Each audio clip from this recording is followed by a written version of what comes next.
আসসালামু আলাইকুম ওরহমতুল্লাহি ওবরাকাত। সুন্নাহ কালেকশন ও ভেষজ বিতানে আপনাদেরকে স্বাগতম। আজকে আমরা একটা বিখ্যাত এবং সবার কাছে সুপ্রসিদ্ধ একটা ভেষজ নিয়ে আলোচনা করব। ইতিমধ্যে আপনারা জেনে গেছেন হয়তো ভেষজটার নাম কি। হ্যাঁ, ভেষজটির নাম হলো শিমুল মূল। শিমুল মূল গাছ মূলত এক ধরনের বড় কাঁটাযুক্ত গাছ।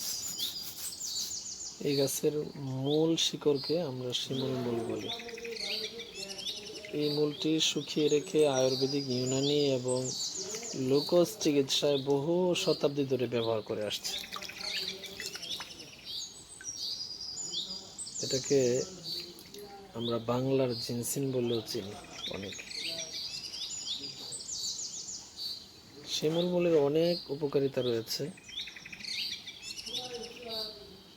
তার মধ্যে প্রসিদ্ধ কয়েকটি উপকারিতা, যেমন শরীরের দুর্বলতা দূর করে, শরীর বল বৃদ্ধি করে, বলকারক, শক্তিবর্ধক, এবং এটি শুক্রবর্ধক হিসেবেও ব্যবহৃত হয়, দৃষ্টিশক্তি ভালো রাখে। শিমুল মূল নিয়মিত গ্রহণ করলে চোখের দৃষ্টিশক্তি বৃদ্ধি পায়। মূল ইউটিআই ইনফেকশন প্রতিরোধ করতে সাহায্য করে, প্রস্রাবের সমস্যা দূর করে। যারা ঘন ঘন প্রস্রাব বা জ্বালা পড়ার সমস্যায় ভুগছেন তাদের জন্য এই শিমুল মূল একটি দারুণ প্রাকৃতিক সমাধান হতে পারে।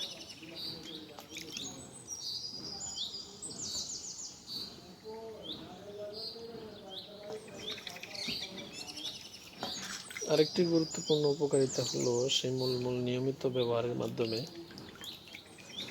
শরীর এবং পেট ঠান্ডা রাখে ও হজম শক্তি বাড়ায়।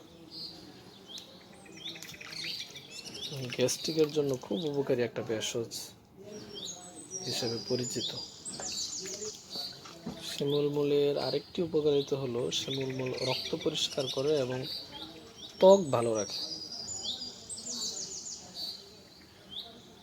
রক্ত বিশুদ্ধ করার মাধ্যমে এটি ব্রণ, ফুসকুড়ি এবং শরীরের আনাচে কানাচে বিভিন্ন কুশপাসরা, দাউদ, অ্যালার্জি এগুলো কমাতে সাহায্য করে এবং ত্বক উজ্জ্বল রাখে।